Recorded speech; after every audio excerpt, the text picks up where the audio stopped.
Okay, we're on. Hi, everybody. Hold on, let me just fix this. Or, Boog, you fix this when you come and you're ready to sit, okay? Hi, everybody. Oh, I can't see this far away. I'm going to have to get closer. So, welcome to my episode 3 of Friends with Benefits.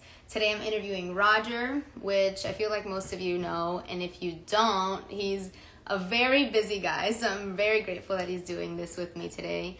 He's going to be talking about his battle with Crohn's and more recently pelvic floor dysfunction, what that's been like for him, the things he's learned throughout all of his experience with it, and just details in between. Before we get started, I actually want to share some stats that I think are pretty crazy and just kind of precede everything we're going to talk about. I got them in the Crohn's and Colitis Foundation. So according to them, Crohn's disease affects, which it's an autoimmune disease, it affects 1.4 million Americans annually, both men and women, with most patients being diagnosed before the age of 30. And Roger falls in that. 70% of people with Crohn's disease will require surgery. And thank God, he has not needed that, will not need that in the name of Jesus.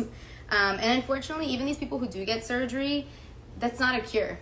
Like, it removes affected parts of the intestines or the bowel, but it's not a cure. This is, it's said to be an uncurable disease, which, the more research we do together, there are people out there who, with lifestyle changes and other changes that are kind of radical, have been able to cure themselves, or I guess you could say put themselves in a remission that's been very long, and that's kind of the goal, but that's a ways away. We're kind of more focusing on education right now still, and educating ourselves, and with this live, educating other people about all this kind of stuff. Whenever you're ready, Oh, let's do it. I mean, get comfy. I don't know. He's in a little bit of pain today, so we're gonna try to figure out how to get comfortable here, and we can both fit in front of the camera. I don't know why I closed this. I need it. Oh, we actually got people that are interested. Yeah, people are looking. I'm gonna sit on the floor. Okay, get comfy. Yeah. Do you want to introduce yourself for anybody who doesn't know who you are? You did a lovely job. I mean, I just said you're a busy guy, but I didn't say who you are. You didn't say my name? Yeah, everyone knows you're Roger. Yeah, they Your can. boogs. You guys can follow me on Insta. Ooh. Roger's a very private guy, so if you're watching this, you should understand that this is kind of huge. My first. Your first live. First live. Yeah. Okay. So let's get started. Has anybody seen anything? No. Okay. Why don't you start off by explaining to people what Crohn's is? So, I'm going to explain it in non-medical terms, so it's easier for people to understand. So essentially, Crohn's disease is all about inflammation, and it could be anywhere in the digestive tract. So it's anywhere starting from your mouth all the way down to essentially your anus. Mm-hmm. Most people, from what I've kind of gathered through all the years, their disease is kind of located in the large intestine, which is essentially the lower part of the digestive tract, the kind of like the colon area, which is where mine's is. Okay. What age were you diagnosed?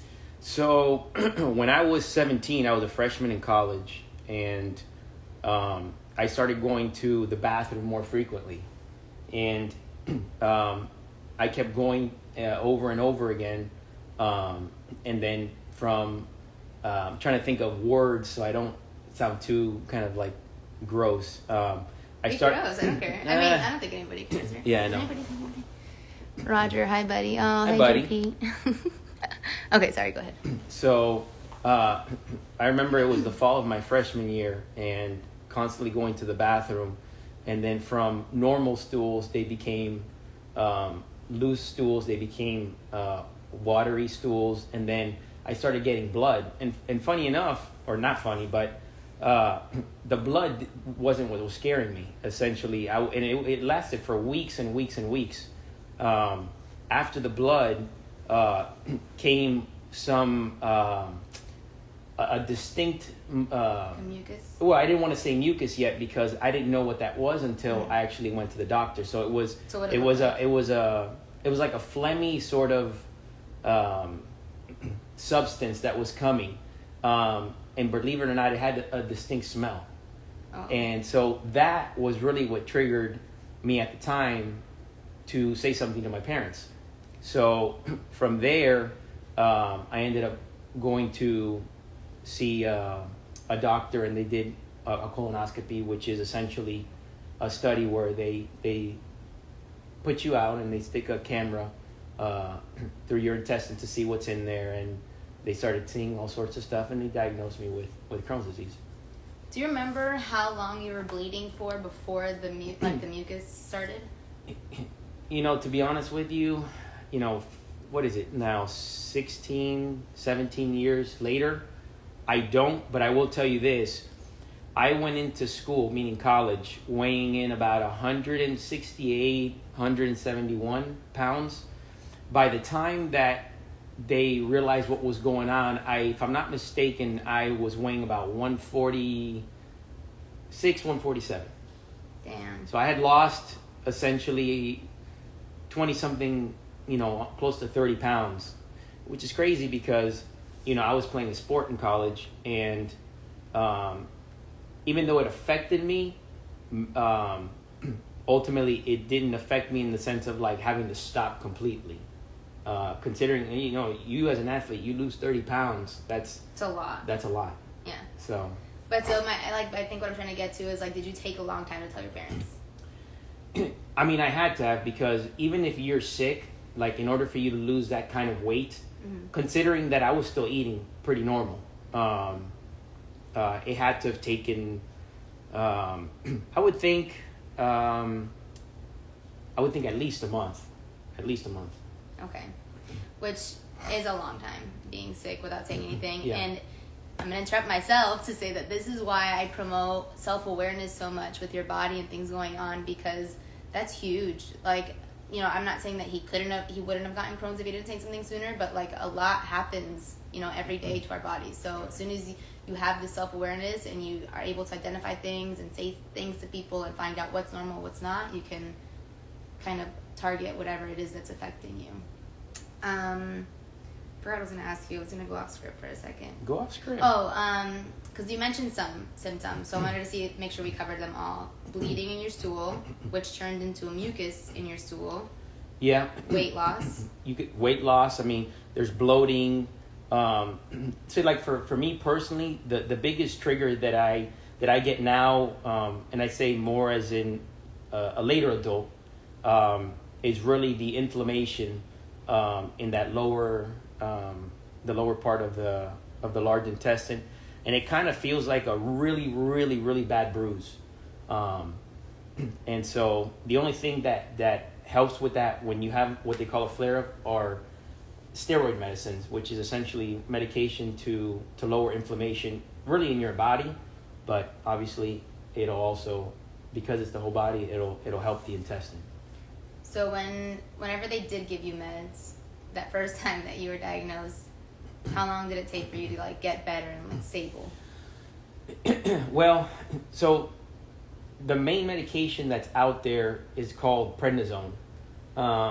And that's something that they give you for essentially immediate relief.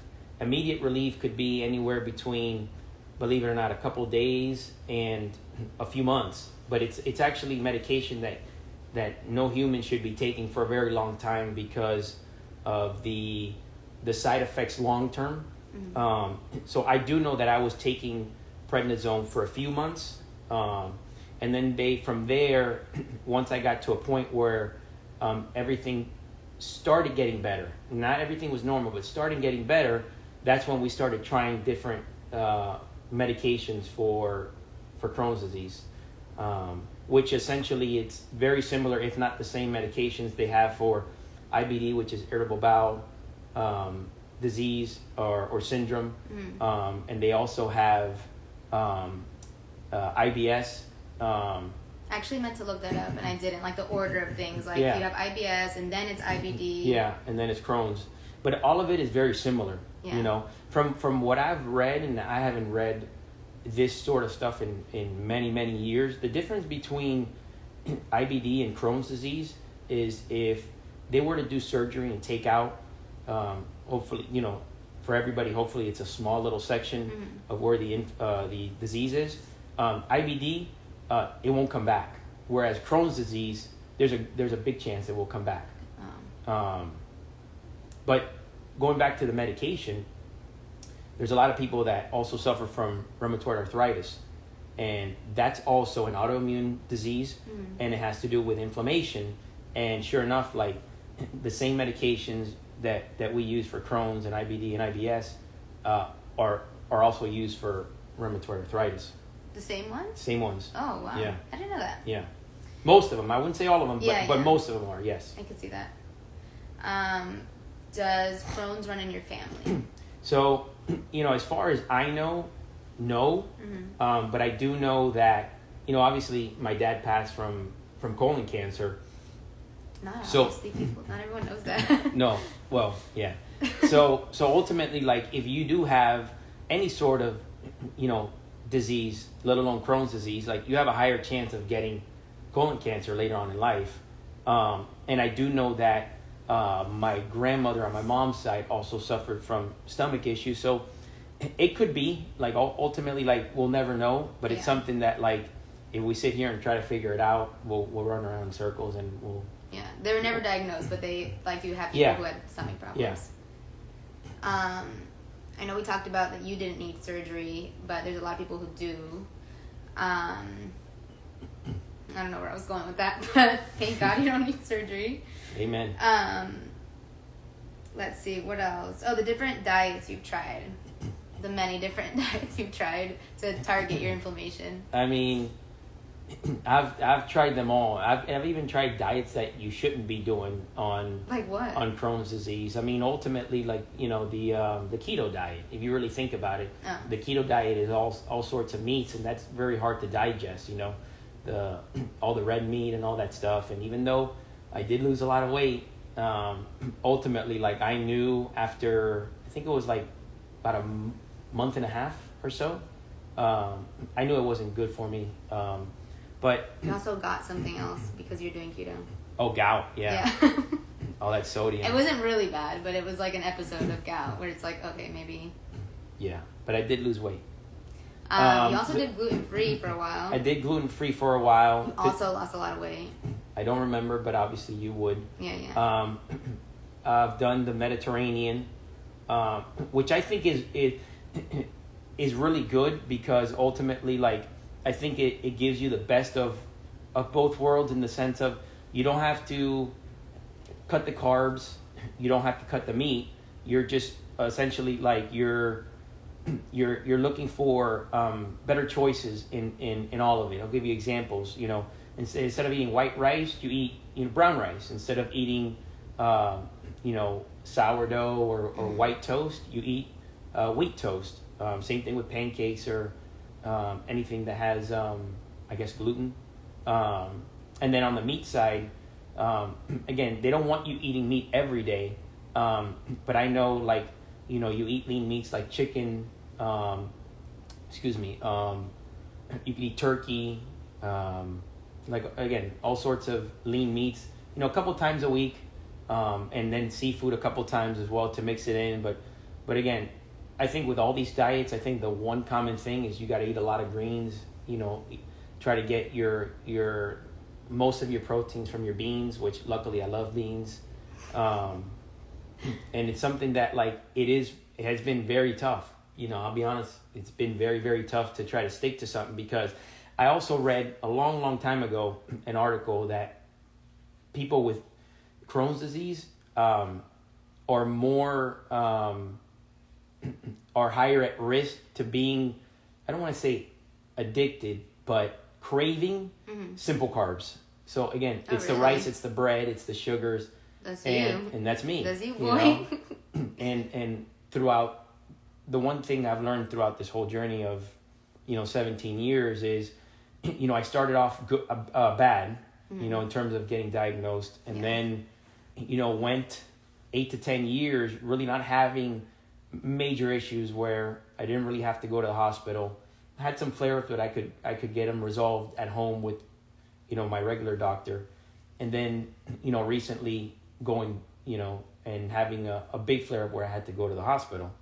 And it's kind of taught me that even though you've been good, it's still there. It hasn't gone away, and it'll never go away. Even if you eat, even if you figure out what the right diet is for you, and you get to a point where you don't need any more meds, which I've heard of and I've seen. Yeah. It's still there, so you can't essentially veer off and go and have processed foods all the time and ice cream and sugar and all that stuff, because it's going to catch up to you, whether it's a couple of days from now, a month from now, a year from now, it's going to catch up. I feel like diet is so difficult when it comes to Crohn's and confusing, just because like you and I have done research, and I feel like different doctors that you've seen, and you get mixed reviews all the time. Like there's doctors who do say that diet won't affect or that it does affect, and then they'll recommend different diets. So like if you anywhere you look, like there's I feel like a different recommendation. So I know you're saying I feel like the Mediterranean's your favorite so far. Is that what you're saying? So far, because of the fact that you can eat certain carbs that you're used to. Yeah. And for me personally, the change of the brown rice and the wheat toast isn't that big, so I still feel the it has the least amount of restrictions probably. Correct. Is what it correct. Is.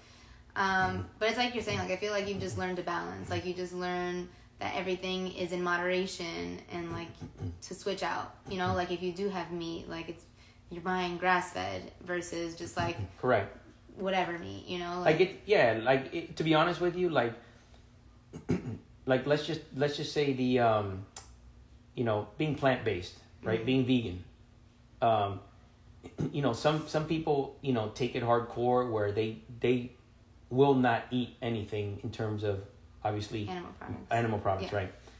But ultimately you can still have Crohn's, be vegan and still have a piece of chicken or some sort of seafood once a week, and it not really affect you. See, like I feel like too, like one of the things that I've learned is you have to listen to your body, and after like you put in stuff in your stuff in your body. Yeah. But the biggest thing too, like for me, isn't so much what I put in my body on a consistent basis. It's how much I put in. Because a lot of times, I don't do it no more, but I used to. I would eat like I was eating for 3 people, and that's one mistake that we do. Yeah. Another mistake that we do is we eat too fast. Yeah. So when you're putting a lot of food and you're eating too fast, you don't realize that you're not letting essentially your body digest not only properly, but in a manner where it's not going to affect the rest of your body, and it took me, 17 years to figure that out. I'm smiling because I'm so proud of you for knowing that. Ew, why are you embarrassed? I'm not. That's I'm important laughing. though. People really don't know that like it's not as common sense as we would hope for it to be, but like the first step of digestion is chewing. And like you're exactly right. Like because that happened to me. I got in a fast-paced work environment, and I didn't realize so recently that like I was barely chewing my food. I was like almost swallowing it whole, and you just finish so fast, and then you make it harder. You make your intestines work harder, which is like not gonna help anyone, especially someone with Crohn's. I remember when I was in college.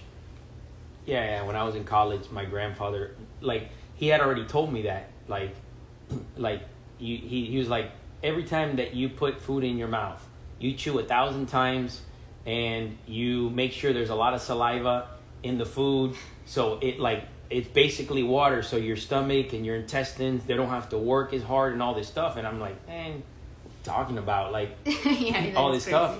And again, it's not like I'm doing it now. I'm not chewing 1,000 bite, but I understand 100% what he's saying. And I still till this day, sometimes I catch myself eating too fast, and sometimes I catch myself if my mom makes something that's really, really good, I catch myself like putting too much, and I say like, whoa, like I need to back up. I'd rather go eat I'd rather eat a little bit now and then eat in 2 hours. And then if I have to, I'll eat in another 2 hours. Yeah. But it's okay to do that.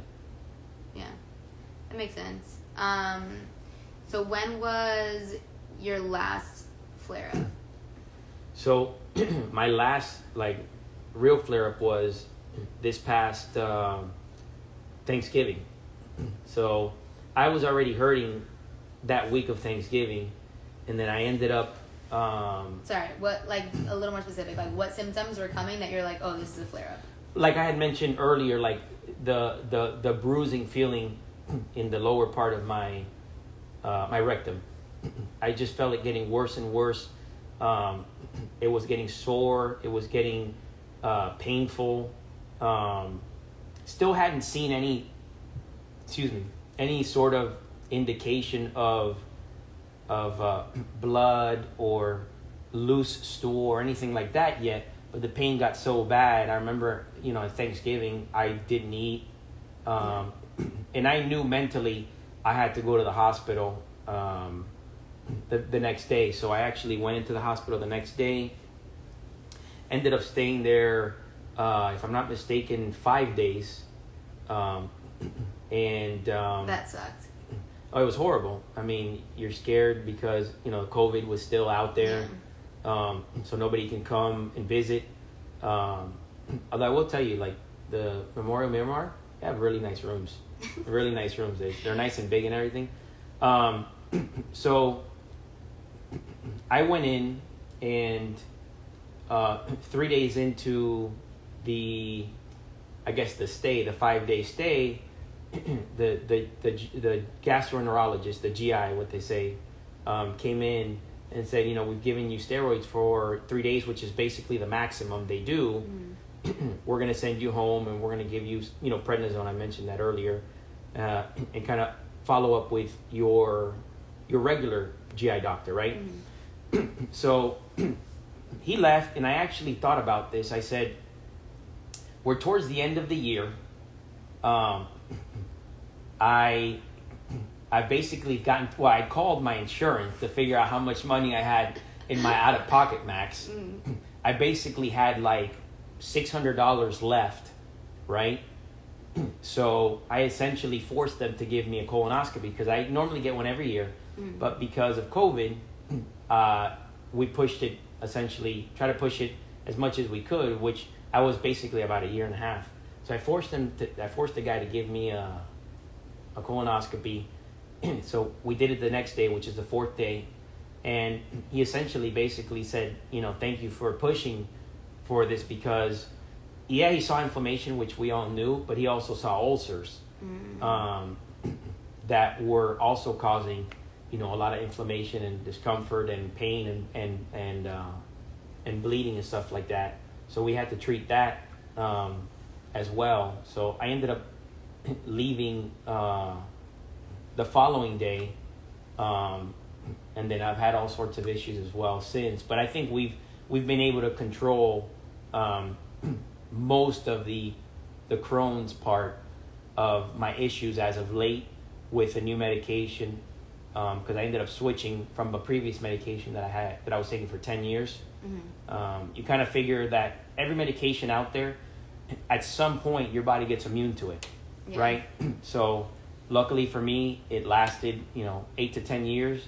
Very thankful for it. But it's funny because when I was telling the doctor in the hospital what I took for Crohn's disease, the guy basically said, I haven't heard of that medication in 8 to 10 years. Like, we don't use that medication no more. I'm surprised they even sell it. So that's how much medication has come, thus far. Yeah. And like I said, switched it. And, so far I think it's working. But again, we won't know until I'm fully 100% and can figure everything out. Sorry, I just want to see if there's any questions before we keep going. JP going to love y'all. I'm gonna go hit Costco. Okay, no questions. Stay off the carbs. So I feel like those were, so when you mentioned that flare-ups happened in November, after that, on my side of the story is that those next like 4 months or so were very scary and confusing, just because I feel like they were without answers, and like you would see different. How many hospital visits would you say you had? After I came out of the hospital, those 5 days, I went. I would say 5 or 6. 5 or 6. Where you're staying overnight in hospital? No. I never stayed overnight. Oh, okay. I went. I definitely stayed, 4, 5, 6 hours. Yeah. But I never stayed overnight. After that first time. Okay. So it was a lot of hospital trips, and mind you, you were in pain the whole time. Like even when you were being given painkillers, prednisone, you were still in very much so a lot of pain the whole time. And it was scary because none of the doctors, even his regular GIs, couldn't really say like why he was still so much in pain, even though he was getting meds. Which comes to our next topic, which is pelvic floor dysfunction, which you didn't get diagnosed until when? So I'm gonna try to give the story here. See if it makes sense. I'm gonna try to shorten it up so should have been people closer. I don't know if we're talking too low. Yeah, so people aren't bored of me. Nobody's bored of you. Can you move your phone for a sec? Thank you. Okay. Yeah. Whoops. Sorry. Okay, good. That's good. That's good. So I came out basically like I remember Christmas Day. That was my first, if I'm not mistaken, Christmas Day was the first time I went back in there because I had so much pain. Yeah. Again, it was a in and out thing in terms of hours and stuff. Mm-hmm. And again, those 4 or 5 times that I went in there in massive pain, they did the same thing. You go in there, they give you some pain medication, they do a scan, and they essentially say, like, we're not seeing much, but a little bit of inflammation, right? So from January, February, March, and most of April, I shouldn't say most, half of April, so 3.5 months, I essentially was doing the one visit to those hospitals, mm-hmm. seeing my GI doctor, seeing a rectal surgeon, doing visits online with different GI doctors to try to figure all this stuff out. Yeah. And nobody could come up with anything. During those 3.5 months, we did 3 different procedures where they would go in and look, and every time that they would look, they essentially couldn't find anything but a little bit of inflammation. Wasn't until again mid-April where a second rectal surgeon went in there, and before he went in there, my GI doctor said when he goes in there doesn't see much but a little bit of inflammation, we're gonna do a pouch. Can you explain what that is? So essentially, a pouch is a bag that they connect your intestine on the outside of you. On the outside of you. So in my case, was to give the colon a rest. So essentially, the bottom part. Your feces would go into the bag and you'd have to change it out. Yeah, they know what that is. Not everyone knows. Everybody knows what that is. I didn't know that. There was some point in time that I did not know what that was. That's crazy. Anyway, but luckily, I wasn't really too scared because the rectal surgeon I was seeing is one of the best in the country, believe it or not. And the second part was it was only going to be for 2-3 months. It wasn't going to be for life. I was scared. That's so scary to hear, It's one of those things that, like... I'm glad you weren't scared, but, like, it's like a... You hear it... I hear about it so much that it's one of those things that, like, I wasn't scared, luckily. Whatever. Yeah. So, he went in there, didn't see much, and I don't know what got into him, what he thought about. I don't know what happened. Yeah. But the guy essentially tells me he recommends me to go see a pelvic specialist. And at that point, we had been researching and already seen something about that. I don't even remember that, to be honest with you. But I believe you over me. And so something clicked, and we were like, okay, let's go. So we ended up going over there. And it's funny because your little Chinita walks into the room, all hypered up. And we walk her through everything that I'm feeling and everything. And she essentially tells us, okay, like, I'm gonna do an exam where I'm gonna insert my finger through the anus to feel your pelvic floor. And at that point, I don't know what a pelvic floor is, but I don't even question her. I just let her do her thing. And sure enough, as soon as she went in and she swiped, I felt the stars and the moons. Just, I was dying, like completely dying. I remember, essentially like jumping off the bed. So she basically starts, walking me through, what pelvic floor dysfunction is. She immediately, once that happened, it was one swipe, and she's like, yeah, I felt it. That's what you have. Yeah. So she walks us through, like everything that is going to happen in terms of like what she thinks we should do. We should see therapists and so on and so forth. So I remember like coming back and being so happy because ultimately, like I said to myself, like, all right, it's not Crohn's related. It's not your organs, it's not intestines, I'm going to be fine. And this is going to take a couple weeks. Well, sure enough, like we're into, how many weeks have we been into this? I mean, it's been a really long time. So you're saying about mid-April, you finally got a diagnosis. Yeah. We're in mid to late July. Yeah. So I would say late April, early May is when I had my first physical therapist. So going back to the doctor and what she recommended. So ultimately what I've done is I see a therapist 3 times a week. And so we're still at a stage. A pelvic floor therapist. A pelvic floor. Well, she specializes in the pelvic floor. Oh, okay. Right.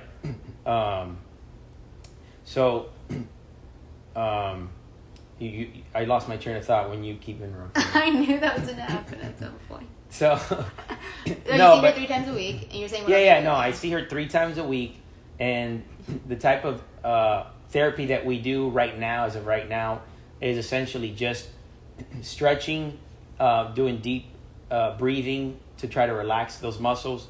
While we do stretching, we do massages with the massage gun. She does internal and external work with her hands because, unfortunately, the only way to actually get to that muscle is inserting through your anus. I kind of want to explain to people. I feel like it's going to be hard. I wish I had a model, but I want to try to explain to people what the pelvic floor is. Let me explain. Okay. Let me explain. I'm going to try to explain. So essentially, you have muscles that at the bottom of your pelvis that hold your organs. In my case, a man's case, it's your prostate, your bladder. I don't know what else, but it also supports your large intestine. So it could affect all of them, or it could affect a couple of them. In my case, it was affecting my large intestine. So what happens is that, let me see if I can do this correctly. I literally was you're explaining it way better than I am, because I would have just gonna stand up and be like, it's here. Yeah, so pretend like this is your large intestine, right? Okay. The muscle essentially hinges, right? And wraps around the large intestine. When you actually sit to go to the bathroom, it basically unhinges the muscle, and then your large intestine relaxes, and then you're able to go to the bathroom. So there's two different types of dysfunctions. What most people know is essentially happens in women after they give birth, which is essentially like really loose muscles, and their therapist or therapy is to do exercises to tighten those muscles again. Yeah. Mine's completely opposite. Mines were so tight, that it was not allowing the large intestine to do its job. So essentially, I was feeling a lot of constipation. I was feeling a lot of bloating. And I was feeling a lot of what they call tenesmus, which is the feeling of having to go to the bathroom, going to the bathroom, but not having to go at all. I had no stool to produce, but my brain was telling my body to go. So, but once I figured out what that was, I essentially started teaching myself and training myself, like, you don't have to go, because a lot of my pain was coming from pushing so hard. And that also creates hemorrhoids, internal and external. So because of these muscles, I was also still dealing with intestinal issues, because again, even though they're two different things, they kind of, I don't want to say they work together, but they could go hand in hand. They could affect each other. Affect each other, right. So I also, have, I go to the pelvic doctor every week to get injections. So essentially I get 3 injections every week. I couldn't tell you exactly what the 3 injections are, but I know one of them is like a nerve block type of injection, and another one is to help with inflammation. I don't know what the third one is. I feel like there's something in there that's supposed to relax your muscle as well. It could be the inflammation one. I feel like it's definitely helped, but I'm still at a point where it's very hard for me to sit. That's why I don't leave the house a lot of times, because when I have to sit in a car, when I have to go somewhere, sit in a restaurant, whatever, I flare up and it starts really hurting, and it takes a long time for it to calm back down. A lot of stuff that I do on my own without the therapist is, again, massage gun, heating pad. Where do you massage gun? I'll massage really everywhere except the actual. So a lot of my pain is essentially in the coccyx area, which is essentially like that puny bone at the very end of your back that leads to your butt or your butthole. Right around that area, you have a lot of nerves and tendons that I had no idea you had, and that still is basically like what's still essentially killing me. So again, I use a heating pad to try to relax those muscles. I do sitz bath, which is, most people don't know what a sitz bath is, because I didn't know until now. You essentially just, you put hot water or warm water in your bathtub, and you sit there, and you try to let that water relax your muscles. But it also with too, Epsom salt. You could do it with Epsom salt, but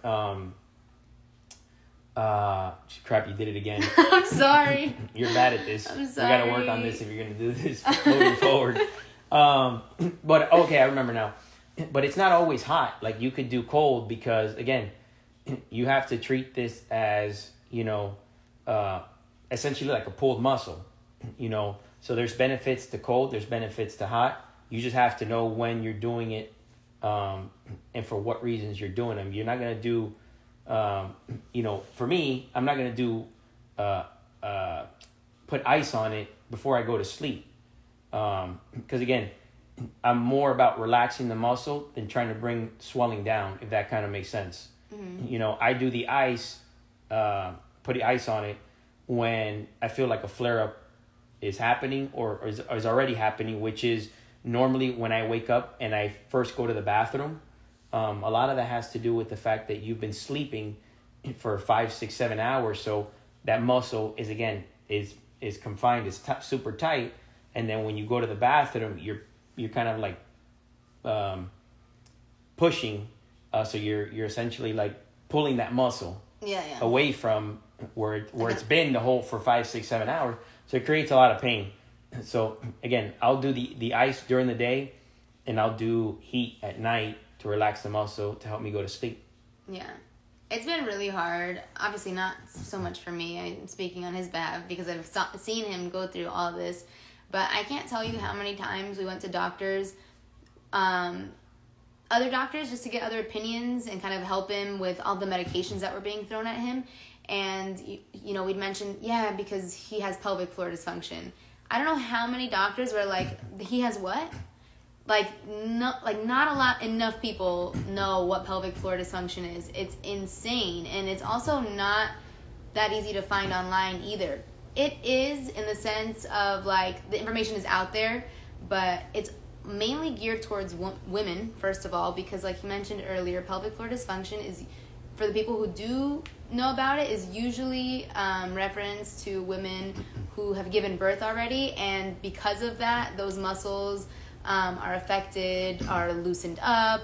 Obviously, they have been stretched out, and so after you give birth, that's where the I forget what they call that, incontinence or something, like when you... I would have no idea. When you can't hold your pee after pregnancy and those things. So you like, tinkle. Yeah, but okay, that's the same. But so that's why it's associated more with women. But there are plenty of men who get it too, and there's a huge correlation that is being, I think, brought more to light now between pelvic floor dysfunction and patients of IBS, IBD, Crohn's. Like, it's very intertwined, but I don't think there's enough research or information on it yet. So it was really difficult to find him treatment. I know it sounds like he's got it all down packed, because he does now, but it was a very long, hard time finding out what kind of doctors could help him best, what treatments would work best, because like anything else, this applies for the Crohn's and the pelvic floor dysfunction. Everybody's different. Like, he's saying the Mediterranean diet works for his Crohn's. That does not mean that that's everyone who has Crohn's. There's another diet that they gave me recently, and I forget what it's called. It's called the carbo diet. And it's essentially, like, to make it easy for everybody, it's keto. Yeah. Obviously lean meats. Mm-hmm. It's got to be lean meats, yeah. not bacon, not red meat like all the time. But it's essentially keto with fruit, because what it is you're taking the grain out of the diet. Yeah. Grain and that is supposed to be just as effective as Mediterranean diet. Yeah, I mean, I'm sure there's... Go ahead. No, come on.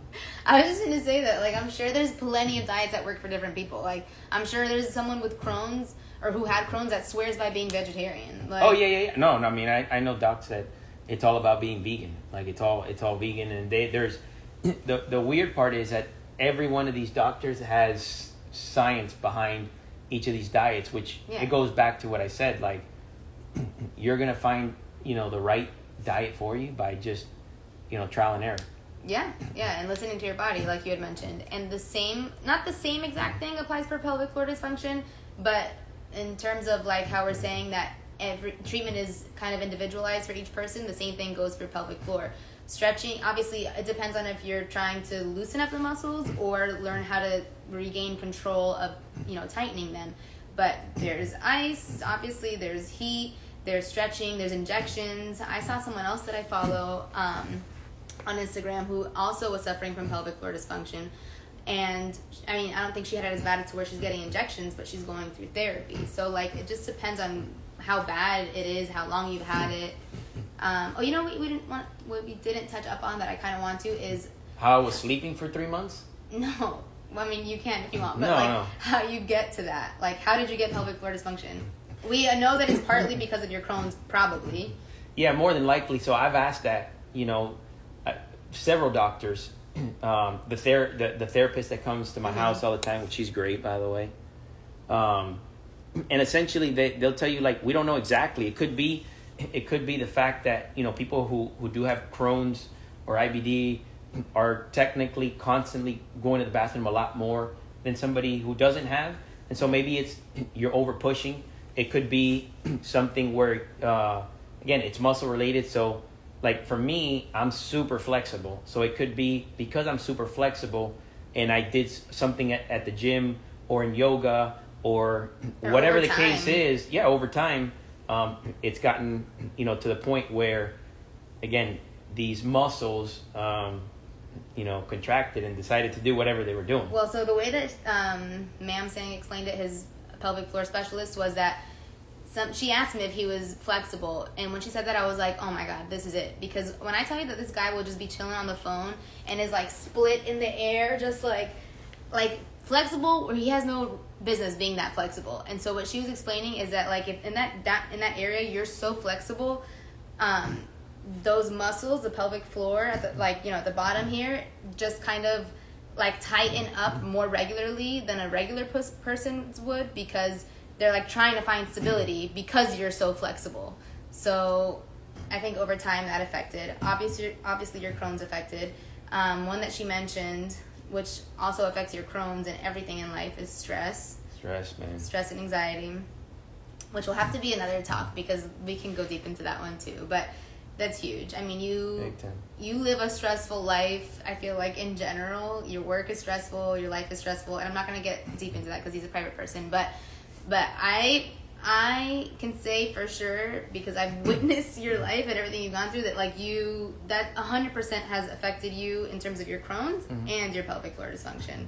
For sure. One of the things that you were going to ask me and you're going to forget, but I definitely want to bring up is like, because you were going to ask me like the different doctors that I saw or something like that, right? I forgot like about this. I can tell you like this process 100% has taught me a couple of things. Number one, like invest in yourself. What I mean by that is, you know, if you're somebody that has the financial means to find the best doctors, the best therapists, buy the best foods, you know, because like anything else, like clean eating is expensive, right? Yeah. If you can do it, and unfortunately not everybody can do it, but if you can do it, you need to invest in yourself. Because I can tell you, like, ultimately, like, you can have all this money and spend it on whatever, and if you don't have good health, you're not gonna be able to enjoy that for long, right? Yeah. But going back to doctors, the one thing that I think I've learned is, like, moving forward, whatever doctor that I choose, like 100% has to be passionate about what they do, right? I don't want to be, just, an assembly line patient. I don't want to be, I don't want to be somebody that, you can't return a call for 3-4 days. Damn, preach, bud. I don't want to do that because ultimately, at the end of the day, I learned it the hard way. I spent thousands and thousands and thousands of dollars on, the emergency room, and I could have been seeing the best doctors, spending that money seeing the best doctors, and I could have been essentially cured already. One thing I love about the therapist that comes to my house is, one, she knows what I'm going through, but two, for the most part, we don't do the same things every time she comes. If we did the same thing every time that she came, I would have fired her a long time ago. Yeah. Because for me, and if you're gonna do certain things, I'm okay with that, but I want you to explain why we're doing things. It's like good. What I do. I'll tag her, by the way. What I do for a living, whatever. If I'm trying to think of how to explain this. Like if I'm trying to sell you on something, or I'm trying to give you guidance or walk you through something, I'm not just gonna tell you this is what we're doing and that's it. I'm gonna tell you this is why we're doing it, and this is why we should do it. Yeah. This is why it's beneficial, and it's the same thing with something that has to do with your health. Like it's communication at the end of the day. Yeah.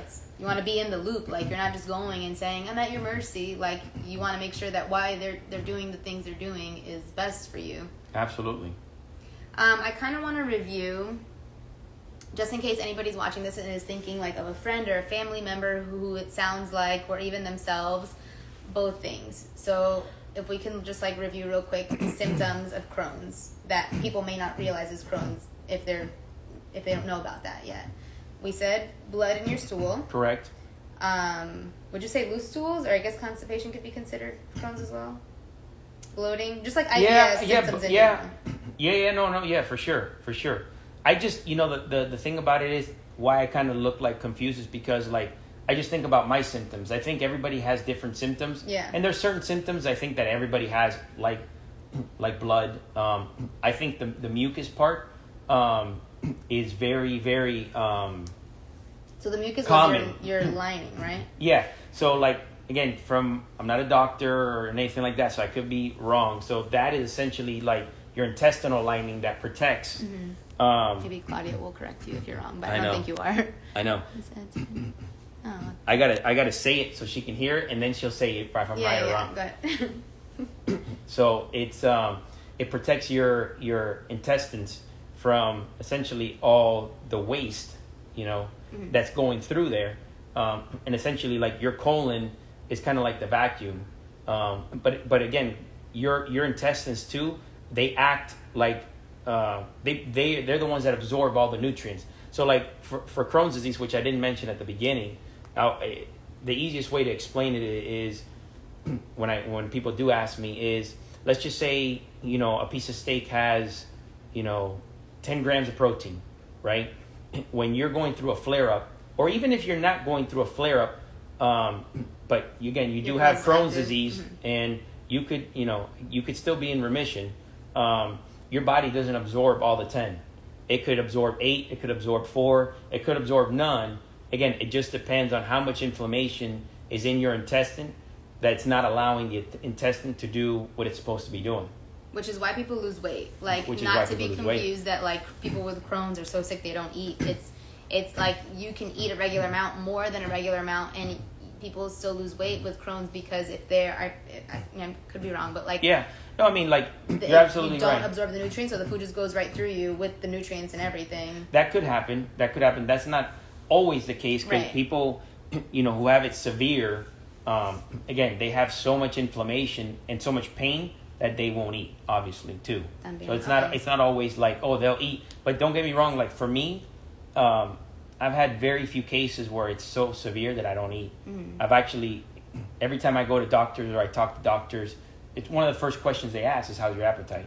So essentially, it is part of it, yeah. Okay. But luckily, I haven't had that issue, Okay, so that was our review for Crohn's and our review for pelvic floor dysfunction, which may not be in as much of a detail because this is more recent for him and more recent in our research. I'm kind of hurting right now, to be honest with you. That's how recent it is.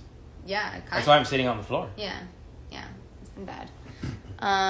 You guys are good. You guys have educated yourself. Oh, Claudia. We have a PA on here who is fact-checking us, and so far we're good. Thanks, Claudia. Shout out to you. So what are the review of the symptoms of pelvic floor dysfunction in case anyone, again, is hearing this and thinking, like, maybe that's what I have? Excuse me. I mean... Rectal pain. We'll talk about yours. Rectal pain. 100% rectal pain. Again, the term tenesmus, which is the feeling of having to go to the bathroom, and there's nothing there. Yeah.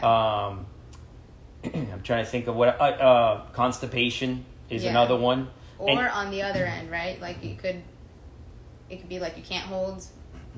Yeah. I mean, we didn't go into that because I don't know how to really explain that. But one of the things that I eventually had to do, and I'm still going through it, and we still got a long ways to go, is actually teaching my intestine to learn how to hold waste again, because the first couple of months when there was too much inflammation in there and we didn't know how to manage and all this stuff, like I couldn't control it, unfortunately. That was another reason why I wouldn't leave the house.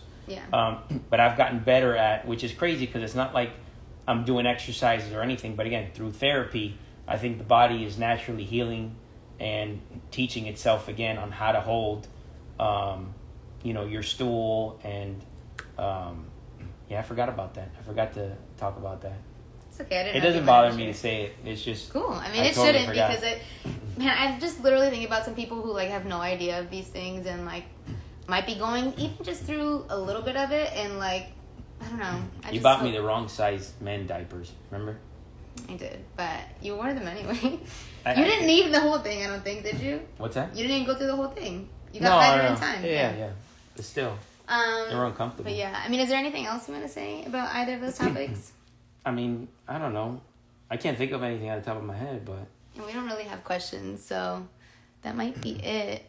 If anybody has questions after hearing this and wants to know more about his personal experience, feel free to ask us. If not, I just encourage you to either find a GI, whether it's a regular one or a GI that's more into integrative medicine, whatever suits you best. One thing that I forgot to mention, like, not all GIs are specialize in Crohn's disease. Okay. So you definitely want to find a GI who specializes in Crohn's disease. That's big. That's big because they really do know a lot more, in my experience, than a regular GI. Yeah. Yeah, I agree. That's true. Yeah. I didn't think about that. So, point is, find help, do research. We're here for you if you want to ask me to do research for you on something. I will, but if you need a doctor, obviously, go find one. I guess that's it. We're good. Yeah, Hopefully I'll be your best guest. We'll find out. We'll see how many views we get. I'm really proud of my boogs because I can't tell you how long of a journey it's been. I wasn't even there for half of the journey with his Crohn's, obviously, but 7 months. What do you mean? With this whole situation? No, I mean since you've started your Crohn's. Like, I didn't meet you when you were 17. Yeah.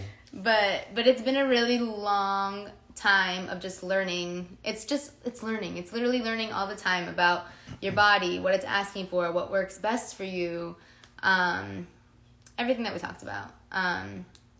So yeah, I'm proud of my books because the way he's talking now isn't even like how he was talking when we first started dating about his health and about his diet, like it's just... I love McDonald's at 1 a.m.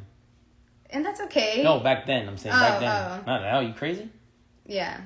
I mean, but like if one day we want McDonald's, I mean that hasn't happened in a really long time, but... It's my favorite apple pie in the world. By far. But yeah, I'm proud of you. Thank you, baby. Okay, everybody. It's been so fun. If you have any questions, reach out to us. Holla.